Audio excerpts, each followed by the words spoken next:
Hello everyone, मैं Jessica Gupta आप सभी का स्वागत करती हूँ। आप सभी को मेरा प्यार भरा नमस्ते। तो देखो, आज मैं बातें घुमा फिरा कर नहीं करूँगी, डायरेक्ट बात करने आई हूँ। मैं डायरेक्ट बात मुझे अब करनी है क्योंकि बहुत सारे लोगों को जानना है कि मेरे साथ क्या हुआ था 3 साल पहले। मैं अभी तक भी चुप थी कि चलो जाने दो, जो बीत गया उसको छोड़ दो, जो बीत गया उसको छोड़ दो। लेकिन जब मेरी ऑडियंस का इतने सारे मेरे पास सवाल आ रहे हैं तो मेरा भी फर्ज बनता है कि मैं इनके सारे सवालों के जवाब दूं। इनका हक है और मेरा फर्ज है। मैं 3 साल पहले चुप रह गई थी, उसके कुछ रीजंस थे, जैसे कि मैंने आप लोगों को बताया कि क्या रीजंस थे। बट ठीक है, अब अगर लोग मुझे सुनना चाहते हैं तो मैं बोलूंगी। और मैं यहाँ पर आप सबके सामने एक क्रिएटर, एक इन्फ्लुएंसर, एक औरत या किसी की पत्नी या जेसिका गुप्ता बनकर नहीं आई हूं। मैं यहाँ पर एक माँ बनकर आई हूं, क्योंकि यहाँ पे जो फुल एंड फाइनल हुआ था वो मेरे बच्चों के साथ हुआ था। मैं आपको पूरी कहानी बताऊंगी, पूरा बताऊंगी स्टेप बाय स्टेप, तब आप लोगों को पूरा समझ में आएगा कि एक्चुअल में हुआ क्या था। मैंने तब बैकआउट किया जब बात मेरे बच्चों पर आई और मुझे गालियां पड़ी। तब तक मैंने सहन किया। तो बात को ज्यादा मैं ना खींचते हुए मैं शुरू करती हूँ, आप लोगों को बताती हूँ। देखो, ये ऐसा नहीं है कि एक दिन का खेल है कि रातों रात दोस्ती हुई, रातों रात खत्म हो गई। ये सब तो है नहीं, एक दिन का तो खेल था नहीं है। दोस्ती जब गहरी होती है ना, तो उस गहरी दोस्ती के रिश्ते को पनपने में भी समय लगता है और उस दोस्ती के टूटने में भी समय लगता है। तो ये जो किस्सा है ये पूरे 4 साल का किस्सा है, एक दिन का किस्सा नहीं है। तो जैसे कि बहुत सारे लोग मुझे अभी भी देख रहे, बहुत सारे लोगों के कमेंट आते हैं कि दीदी आपका नाम सुना था बट हमने आपको अब देखा, आपके बारे में सुना था बट हमने आपको अब देखा। तो मुझे ऐसा लगता है कि मुझे मतलब शुरू से बताना चाहिए कि मतलब मेरे सामने वाले इंसान से दोस्ती कैसे हुई, जान पहचान कैसे हुई। एंड मैं यहाँ पे जो भी बताऊंगी एक एक शब्द सच बताऊंगी, सिर्फ और सिर्फ सच। मेरे जो इतनी तमाम जनता है, मैं ये तमाम जनता के सामने कह रही हूँ। अभी देखो शाम का समय, मैं इवनिंग में ये व्लॉग बना रही हूँ, इवनिंग का समय है, दिया बत्ती का टाइम है। मैं कसम खा के कह रही हूँ, मैं जो एक एक शब्द कहूंगी वो सिर्फ और सिर्फ सच होगा, सिर्फ और सिर्फ सच के अलावा कुछ नहीं। क्योंकि देखो, सच को आप नहीं दबा सकते हो, कितना भी कोशिश करो। अगर मैं झूठ बोलूंगी ना तो आज नहीं तो कल पकड़ी जाऊंगी। तो मैं जो भी बोलूंगी वो मैं सच बोलूंगी, सिर्फ और सिर्फ सच। और आप लोग विश्वास करिएगा कि मेरी तरफ से आप सबको धोखा नहीं मिलेगा। तो शुरू करते हैं कि ये स्टार्ट कहाँ से हुआ। सबसे पहले ये जानना जरूरी है कि इसकी जड़ कहाँ से आई, ये मेरे जीवन में कैसे आई और ये हुआ कैसे। तो देखो, मैं तो पहले टिकटॉक पे वीडियोस बनाती थी, टिकटॉक बैन हो गया, मैं आ गई इंस्टाग्राम पे। मैं ही नहीं, सारे जितने भी आप आज देख रहे हो यूट्यूबर एंड क्रिएटर, जितने भी आप देख रहे हो, सारे के सारे पहले टिकटॉकर्स ही थे। बाद में ये लोग सब इंस्टाग्राम पे आए, इनके साथ साथ मैं भी इंस्टाग्राम पे आई और मैं सबसे घुलने मिलने की कोशिश करती थी, क्योंकि मेरा इंस्टाग्राम पे कोई नहीं था। मैं सोचती थी कि मैं भी सबसे बातें करूं, सबसे घुलूं मिलूं, बातचीत करूं। तो ऐसे बातचीत करते करते, हाँ, मेरा ना दिल्ली वाले कुछ क्रिएटर्स है, दिल्ली के पंजाबी कुछ क्रिएटर्स है, उनसे मेरी अच्छी दोस्ती थी, टिकटॉक के समय से ही थी और मेरी उनसे बातचीत भी होती थी। तो वो मतलब मुझे उन्होंने एक व्हाट्सएप ग्रुप में भी ऐड किया था। वहां उस व्हाट्सएप ग्रुप के थ्रू मैं बहुत सारे लोगों से मिली, जो आज बड़े बड़े यूट्यूबर्स है, जो बड़े बड़े क्रिएटर्स है, इन सब से मेरा कॉन्टेक्ट उसी व्हाट्सएप ग्रुप से हुआ था। तो बस यहीं से कांटेक्ट होते गया। उस समय कैसा था कि किसी के पास भी फॉलोअर्स नहीं थे, मतलब बहुत कम फॉलोअर्स थे। तो ये सब क्या करते थे कि लाइव आते थे, इंस्टाग्राम पे लाइव आते थे, फिर दूसरे को जोड़ते थे, तीसरे को जोड़ते थे, चौथे को जोड़ते थे, इस तरह से लाइव सेशन होते थे इंस्टाग्राम पे। और ऑब्वियसली मैं भी इन सब में ऐड होती थी, मैं भी बातचीत करने का कोशिश करती। एक तो मेरा स्वभाव कैसा है ना, मैं आप लोगों को बताती हूँ, मेरा जल्दी किसी के साथ मिक्स नहीं हो पाती हूँ। मुझे ना किसी के साथ ऐसे मतलब खुलने में, बात करने में ना मुझे समय लगता है। लेकिन जब मैं मिक्स हो जाती हूँ तो फिर मैं ना उस इंसान के लिए जान भी दे सकती हूँ। ऐसा ये मेरा नेचर है। और इसीलिए ना मैं जल्दी से किसी के साथ दोस्ती नहीं करती हूँ, ना ही मैं किसी के साथ जल्दी से इन्वॉल्व होती हूँ। मेरा आज तक का रिकॉर्ड है कि ऑनलाइन या ऑफलाइन मैंने मतलब ज्यादा दोस्ती नहीं करी है। हाँ, मेरा घर परिवार है, सास ससुर देवर नंद, इन सबके साथ में रहती हूँ। आज की डेट में मेरी नंद मेरी सबसे अच्छी सहेली है, सबसे बेस्ट फ्रेंड है मेरी ननन कंचन। तो फिर बात को ट्रैक पे लाती हूँ मैं, ये थोड़ा अलग बात हो गया था। तो लाइव सेशन होते थे, तो इसी लाइव में मुझे नीतू महिला से मेरी मुलाकात हुई थी और मेरी उनसे अच्छी खासी बॉन्डिंग हो गई थी। मतलब वो थोड़ा मजाकिया नेचर की थी, तो मजाक करती थी और मैं भी मतलब घुल मिल गई थी उनके साथ, और मेरी अच्छी खासी बातचीत होती थी। हमारे फोन नंबर्स एक्सचेंज हुए, हम कभी कभी कॉल्स भी करते थे, कभी लाइव आते थे तो वो मेरी लाइव में आती थी, मैं उसकी लाइव में जाती थी। और बहुत अच्छे से हम लोगों की एक दोस्ती कह सकते हैं कि एक अच्छे से अच्छा दोस्ती का रिश्ता बन गया था। तो ऐसे ही किसी की लाइव में, अब मुझे याद नहीं है एग्जैक्टली किसकी लाइव में, बट ऐसे ही किसी की लाइव में मैंने इन मैडम को देखा, जिनकी मैं कहानी सुनाने आई हूँ। तो इन मैडम को मैंने देखा उन्हीं की लाइव में। तो बोले कि नमस्ते, मैं मतलब मेरा नाम ये है। मैं बोली नमस्ते, मेरा नाम जेसिका है, और जान पहचान हुई। फिर फॉलो हुआ, फॉलो बैक हुआ, और जैसे मैं बाकी क्रिएटर से बात करती थी, बहुत ही फॉर्मल सी बात, उसी तरह इनके साथ भी मेरी बातचीत शुरू हो गई। हम लोग आप कह के बात करते थे, जी जी कह के बात करते थे एक दूसरे के साथ। एंड बस बहुत ही कॉमन। रुको, कॉल आ रहा है, सॉरी गाइज, मेरा कॉल आ गया था। तो बस इसी तरह से बहुत ही फॉर्मल वे में मेरी उनसे बातें होती थी, उनकी मुझसे बातें होती थी। वो अपनी लाइफ में बिजी थी, मैं अपनी लाइफ में बिजी थी।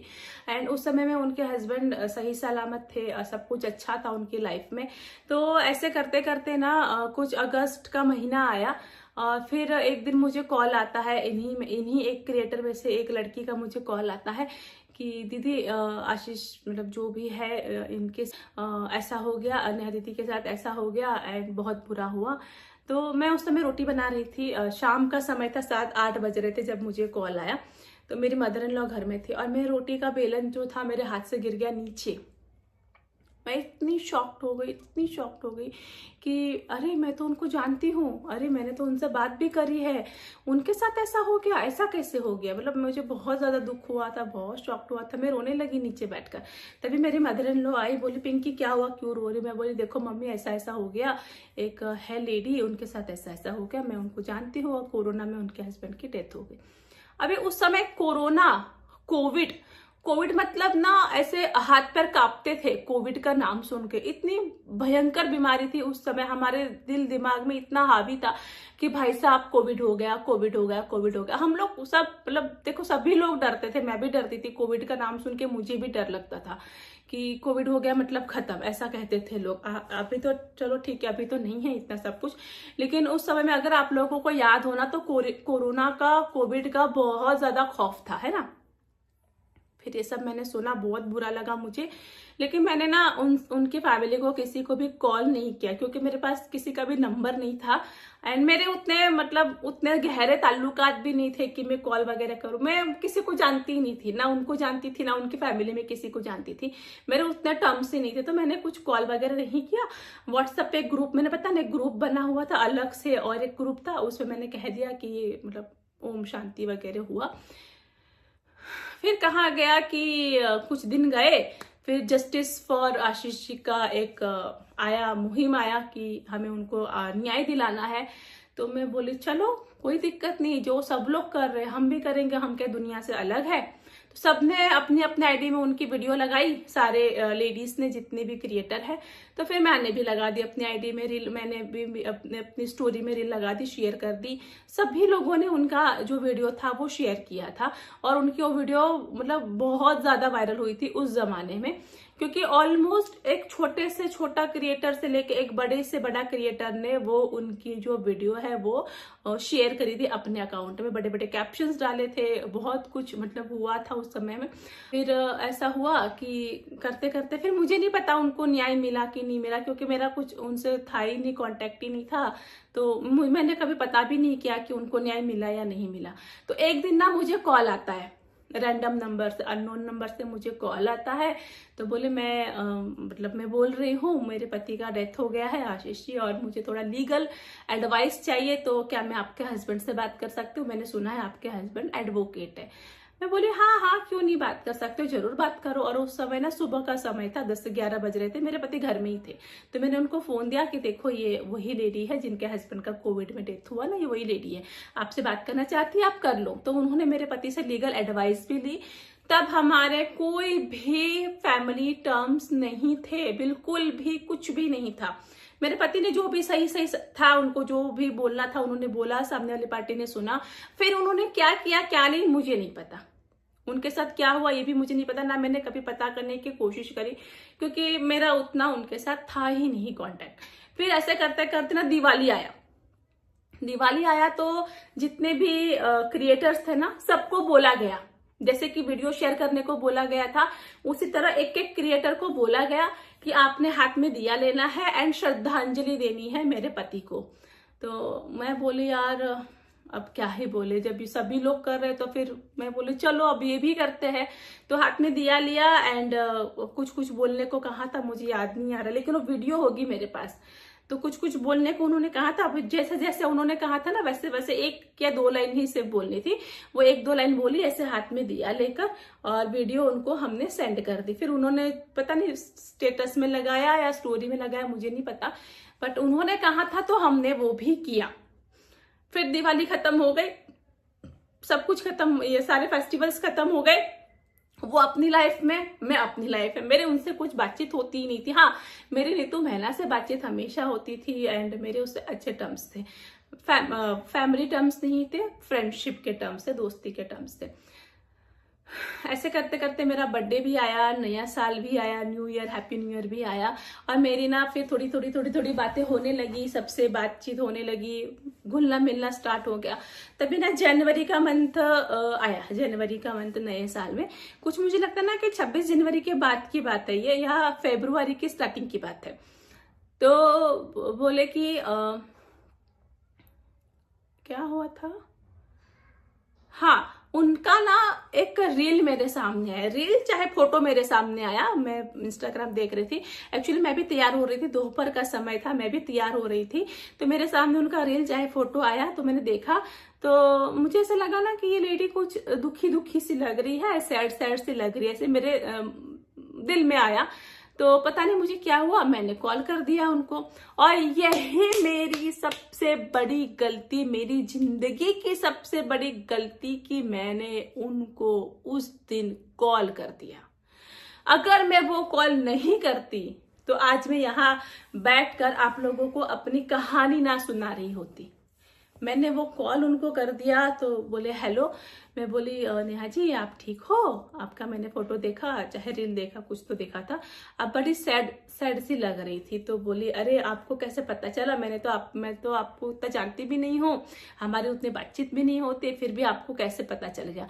मैं बोली नहीं ऐसी बात नहीं है, मुझे आपको देख करके ऐसा फील हुआ, तो मैंने सोचा कि मुझे आपसे बात करनी चाहिए, इसलिए मैंने आपको कॉल किया। आप बताओ आप कैसी हो, सब कुछ कैसे चल रहा है, बाबू कैसी है, सब नॉर्मल वे में बात हुई। तो बोली नहीं मैं ठीक नहीं हूँ, मेरे ससुराल का चाहे देवरानी का कुछ तो मैटर चल रहा था उस टाइम, मैंने इतना इंटरेस्ट नहीं लिया, ना ही मैंने उतना उनका मतलब सुना भी था। उन्होंने बताया कि कुछ प्रॉब्लम्स चल, मैं बोली चलो प्रॉब्लम्स तो आती रहती है, आप खुश रहने की कोशिश करो, आप हंसती हुई अच्छी लगती हो, जो हुआ उसको भूल जाओ, आगे बढ़ो। ये जो मैंने कॉल किया, इसके बाद हमारी बातचीत स्टार्ट हो गई, मैसेज में, इंस्टाग्राम पे, व्हाट्सएप में, छोटी छोटी बातें मतलब बोलना वगैरह स्टार्ट हो गया। कभी वो मुझसे लीगल एडवाइस भी लेती थी एंड कभी मैं उनको बताती भी थी कि ऐसे करो ऐसे करो। उनके ससुराल साइड में बहुत सारे प्रॉब्लम्स थे, तो उनको था कि मुझे हक मिले, ये वो बहुत कुछ था उनका, मतलब उनको देखो वो उनकी पर्सनल लाइफ है, मुझे उससे कुछ भी लेना देना नहीं है।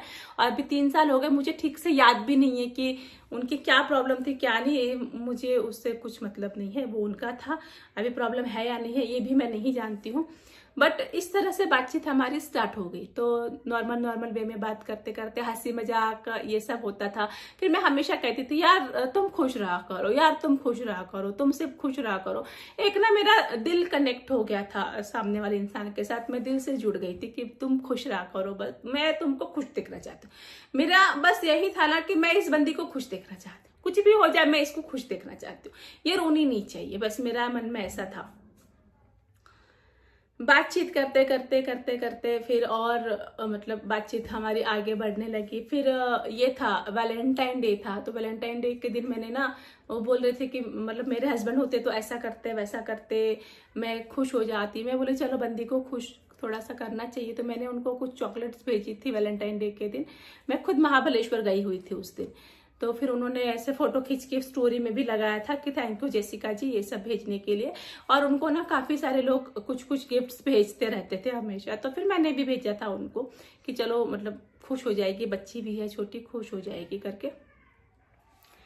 करते करते करते करते समय बीतता गया एंड रिश्ते गहरे होते गए, मिलते गए। मतलब मिले नहीं थे तब तक, लेकिन व्हाट्सएप वीडियो कॉल में, कॉल सादे कॉल में, नॉर्मल कॉल में हम लोग बातें करते गए। नीतू भी हमारे साथ रहती थी, कभी कभी हम तीनों मिलके घंटों घंटों तक बातें करते थे, इतना हंसी मजाक करते थे, बहुत अच्छा लगता था।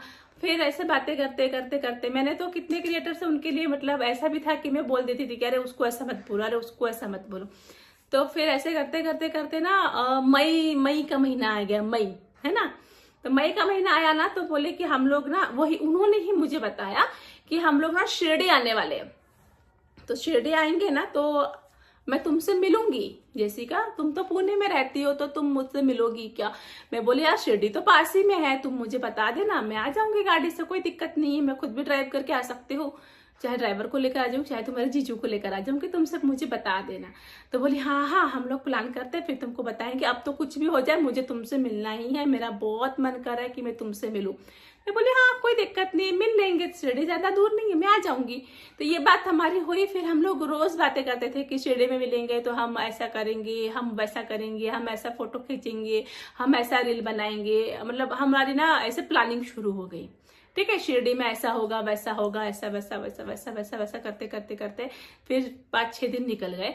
फिर उन्होंने बताया कि हमारा शिरडी का प्लान तो हो गया कैंसिल, हम लोग नहीं आ रहे हैं। अभी उनके कुछ प्रॉब्लम्स थे, चाहे फाइनेंशियल प्रॉब्लम्स थे या फैमिली प्रॉब्लम्स थे, मुझे नहीं पता, बट उन्होंने कहा कि हम नहीं आ रहे। तो मैं बोली नहीं आ रही हो तो कोई ना, फिर तो कभी आओगी ही, जीवन में बहुत बड़ा है, कभी ना कभी आओगे तो मिल लेंगे। अब तक मेरे मन में नहीं था कि मैं इटारसी जाऊंगी, मेरे मन में ये बिल्कुल भी नहीं था। मैं यहाँ पे जो बोल रही हूँ एक एक शब्द सच बोल रही हूँ, ओनली सच, तब तक मेरे मन में नहीं था। तो फिर उन्होंने कहा कि यार मैं तो नहीं आ सकती हूँ, तुम तो आ सकती हो ना इटारसी, तुम नहीं आ सकती हो क्या? मेरे लिए इतना नहीं कर सकती हो क्या? मैं बोली यार मैं तो दूर दूर तक घूमने जाती हूँ, हम लोग गोवा भी जाते हैं घूमने, काफी दूर दूर का हम लोग लॉन्ग टूर करते रहते हैं, ऐसी कोई बात नहीं। बट किसी के घर जाना थोड़ा सा डिफरेंट वे है, तो मुझे थोड़ा सा ऐसा अटपटा सा लगा कि ऐसा कैसे। तो फिर बात इतनी ज्यादा, मतलब रिश्ता इतना ज्यादा गहरा हो गया था कि मैं क्या बताऊं। तो फिर कहने लगी कि देखो तुम आने वाली हो ना, तो मेरी मम्मी आंगन धो रही है, मेरी मम्मी घर धो रही है, उनके घर की बड़ी बेटी आ रही है, दामाद आ रहा है, इतनी सब तैयारियां हो रही है। तो फिर मुझे लगा कि यार मुझे जाना चाहिए, यार मुझे जाना है। फिर मैंने मेरे पति को कहा कि मुझे इटार से जाना है। वो बोले हट पागल है क्या, इतना दूर कौन जाएगा, 750 किलोमीटर है, इटार से नहीं जाना, और ऐसे किसी के घर नहीं जाते सॉरी। लेकिन मैं जिद पे थी कि मुझे जाना है, जाना है, जाना है, जाना। एक छोटे बच्चे की तरह मैंने जिद किया कि मुझे जाना ही है। मेरे पति ना मक्कर थे कि नहीं जाना है, नहीं जाना है, नहीं जाना है, लेकिन मुझे था कि मुझे जाना है, एनी हाउ मुझे जाना है। और आखिर में देखो हस्बैंड है तो मान ही गए, क्या करते मजबूरी में, चाहे कैसे। मेरे हस्बैंड ने ना कभी किसी के घर एक रात नहीं गुजारी है, लेकिन मेरे लिए ना वो उस लेडी के घर चलने के लिए तैयार हो गए। और मैं मेरे 3 बच्चे, शायद छोटी वाली नहीं आई थी मेरे साथ, तो हम लोग गए उनके घर। रास्ते में हम लोग पहले ऑडी से गए थे, तो ऑडी का हमारा हो गया एक्सीडेंट, जैसे कि मैंने पिछली लाइव में बताया था। काफी सारे लोगों ने देखा होगा, जिन लोगों ने नहीं देखा मैं अगेन बता देती हूँ। मैं घर से निकली थी ऑडी लेकर, शाम सुबह के 6 बजे। मैं और मेरे हस्बैंड दोनों ड्राइव करते हैं, तो हमने सोचा था आधा रास्ता तुम ड्राइव करना, आधा रास्ता मैं ड्राइव करूंगा और इस तरह से सफर कट जाएगा। तो हम निकले थे सुबह के 6 बजे और हम लोग मुश्किल से पुणे से बस बाहर ही निकले, चाहे नहीं भी निकले थे, हाईवे पे ही हमारी गाड़ी का बहुत बुरी तरह से एक्सीडेंट हो गया, लेकिन हम सभी लोग सेफ थे। गाड़ी को ले गया गैराज में, हम लोग होटल में रुके, मैं और मेरे बच्चे हम लोग होटल में रुके। मेरे पति गाड़ी को ठीक करवाने के चक्कर में लगे रहे। ऐसा करते करते करते करते शाम के 4 बज गए। उसी दिन मेरे पति बोले यार घर चलते हैं। नहीं चलते, अच्छा नहीं हो रहा है, देखो जाते जाते ही गाड़ी का एक्सीडेंट हो गया। मैं बोली नहीं, मुझे जाना है, मैंने वादा किया है कि मैं जाऊंगी, मैं अपना वादा निभाऊंगी, मैं जो वादा करती हूँ वो निभाती हूँ, तो मुझे जाना है। यहाँ पर देखो ये मेरा गलती है कि जब मेरे पति मना कर रहे हैं तो मैंने वो काम क्यों किया, क्यों की मैंने वो काम। तब पर भी मैंने जिद में आके, तैश में आके मैं बोली मुझे जाना है तो जाना है, बस बात खत्म। फिर मैं इन्होंने कॉल किया पुणे में और मेरी जो छोटी वाली गाड़ी है डैटसन वो मंगवाई और हम लोग डैटसन से एमपी जाने के लिए निकले। रात को बहुत रात हो गई, 12-1 बज गए। हमने एक होटल में फिर से अगेन स्टे किया, मॉर्निंग में फिर से सफर स्टार्ट किया एंड कुछ 4-5 बजे के करीब हम इटारसी पहुंच गए।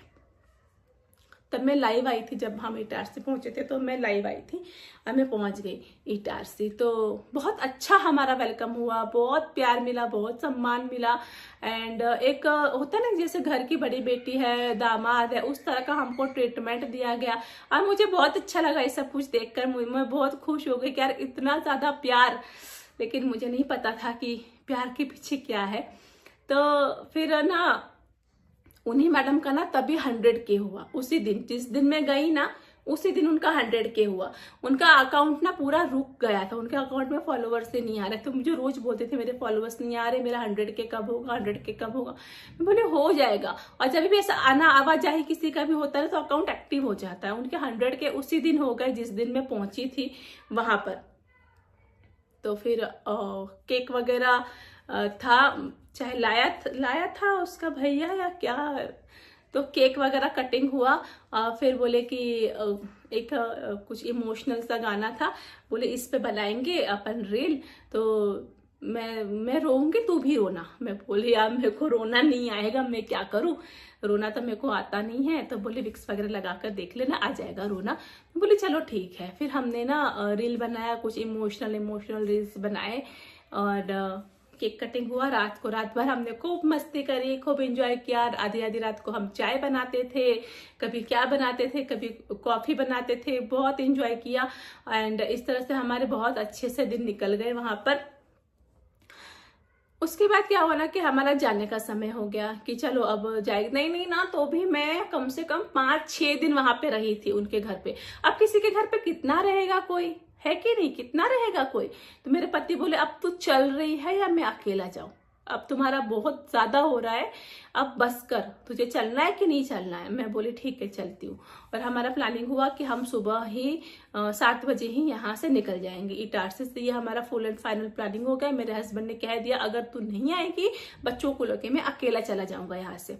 तो मैं बोली नहीं मैं आऊंगी। तब उन्होंने गाड़ी में ये हवा वगैरह भरवा दी, टायर चेक करवा दिए, पेट्रोल फुल टैंक करवा दिया शाम को ही, ताकि सुबह फिर कुछ दिक्कत ना हो, है ना। सब कुछ फाइनल हो गया। तो फिर इन्होंने मुझे, इन मैडम ने कहा कि जैसे का मुझे ना बाल स्ट्रेट करवाने हैं। अब देखो बाल स्ट्रेट करवाना, बाल कर्ली करवाना, ये मेरा कॉन्सेप्ट ही नहीं था। मैंने अपने बालों में आज तक कुछ नहीं करवाया, तो मैं दूसरे का बाल का क्या ही सोचूंगी। ना मैंने कर्ली करवाया ना स्ट्रेट करवाया, बस तेल लगाती हूँ, शैम्पू लगाती हूँ अपने बाल। मैंने आज तक कभी ब्यूटी पार्लर में जाके स्पा तक नहीं करवाया अपने बालों का। मैं बोली कि स्ट्रेट करवाने हैं, तो बोली हाँ थोड़ा लुक चेंज होगा तो अच्छा लगेगा। मैं बोली करवा लो। तो बोले कि अगर मैं डायरेक्टली करवाऊंगी तो मुझे पब्लिक बोलेगी, मुझे लोग ताने मारेंगे कि अभी अभी हस्बैंड का ऐसा हुआ और ये देखो फैशन कर रही है। तो तू है तो तू अपने नाम से मुझे करवा देना कि तूने मुझे करवाया है बाल स्ट्रेट। मैं बोली यार ठीक है कर लो, मुझे क्या दिक्कत है। तभी ना मतलब दिन ही था और हमें अगले दिन निकलना था। मैं बोली करवा लो, आज का दिन तो है, तुम करवा सकती हो, करवाना है तो चलो। तो उनके कहने पर मैं उनके साथ ब्यूटी पार्लर गई, जो कि उनके घर के पीछे था। पार्लर में गई, तब पार्लर में जाके हमको पता चला कि बाल स्ट्रेट एक दिन में नहीं होता है। देखो ये भी मुझे नहीं पता था कि एक दिन में बाल स्ट्रेट नहीं होता है। बाल स्ट्रेट करने के लिए ना 2-3 दिन लगते हैं। क्या क्या वो लोग कैरेटीन और क्या क्या तो लगाते हैं बालों में, देखो मुझे जानकारी नहीं है, मैंने कभी करवाया नहीं है, ना मैंने कभी जानकारी ली है। तो 2-3 दिन शायद लगते हैं, जब भी जिन्होंने करवाया होगा उन्हें पता होगा। तो मैं बोली देखो मैं तो नहीं रुक सकती हूँ, मेरे पति ने तो साफ साफ मुझे कह दिया है तू नहीं आएगी तो मैं अकेला चला जाऊंगा। तो बोले तू जीजू को मनाना। मैं बोली मैं नहीं रुक सकती हूँ, कुछ भी हो जाए अब मैं नहीं रुक सकती हूँ। अगर तुम्हें ये सब कुछ करवाना था तो तुम पहले क्यों नहीं बोली, मैं 6 दिन से यहाँ पड़ी हूँ, तुम क्यों नहीं बोली, 6 दिन में तो हो जाता। तो बोली मुझे अभी ध्यान आया, अब मैं क्या करूं। तो फिर वो पार्लर वाली दीदी ने आइडिया दिया कि आप पर ये क्या बोलते हैं, ऐसे नहीं क्या वो मशीन से आप स्ट्रेट कर लो, हेयर स्ट्रेटनर से बाद में स्ट्रेट करवा देना। तो बोली ठीक है। तो उन्होंने हेयर स्ट्रेटनर से बालों को स्ट्रेट करवाया, जो कि नहीं 1 डे रहता है। मैं बोली देख बहन मेरे नाम से करवा रही है, बाद में जरूर से करवा ली हो स्ट्रेटनिंग, वरना मेरे को ऐसी ही गालियां पड़ेंगी। तो बोले नहीं नहीं तू चिंता मत कर, मैं करवा लूंगी। बोले ठीक है। तो वो जो उन्होंने टेम्पररी बाल स्ट्रेट किए थे उसके 250 रुपए मैंने भरे थे। उसके बाद जो उन्होंने परमानेंट स्ट्रेटनिंग करवाए कुछ 4-5 हजार रुपए लगे थे, वो उन्होंने भरे थे। जो मैंने नहीं किया है वो मैं नहीं बोलूंगी कि मैंने किया है, ये मैंने नहीं किया, उनके पैसे मैंने नहीं भरे थे, पैसे उनने अपने अपने भरे थे, ये बात सच है। तो फिर हुआ, फिर उन्होंने करवाया, मेरे आने के बाद पीछे से उन्होंने बाल वगैरह सीधा करवाए, जो कुछ भी उनको करना था उनने करवाया, उनका लुक चेंज हुआ, वो खुश थी। मैं बोली चलो तू खुश है ना, मैं भी खुश, तू दुखी मत हो, तू जो बोलेगी मैं करूंगी, बस तू दुखी मत हो। तो बोले ठीक है। इस तरह से हमारा ये इटारसी का हुआ। अब मैं आप लोगों को बताती हूँ नवरात्रि में क्या प्लान हुआ था और कैसे। तो जब मैं इनका ये स्ट्रेटिंग वगैरह हुआ, जब मैं पहली बार गई थी ना वहां पे इटारसी में, तभी इनकी मम्मी ने कहा था कि तुम तो मेरे घर की बेटी हो। मुझे ना बड़ी बेटी का दर्जा मिला था, ठीक है, उनके घर में, कि तुम तो मेरे घर की बड़ी बेटी हो और नवरात्रि में तो बेटियां घर आती है तो शुभ माना जाता है, नवरात्रि में तो बेटियों को आना ही चाहिए घर में। मैं बोली कि मम्मी मेरी सास आने नहीं देगी, मेरे घर में भी नवरात्रि का होता है, तो कौन सी सास जाने देती है ना, नहीं जाने देती। बोले लेकिन हमारे यहाँ पे बहुत अच्छा होता है, तुम आओगे तो तुम्हें मजा आएगा। बोली ठीक है देखते हैं, देखती हूँ। फिर मैंने बोले कि ठीक है मैं आऊंगी, देखती हूँ।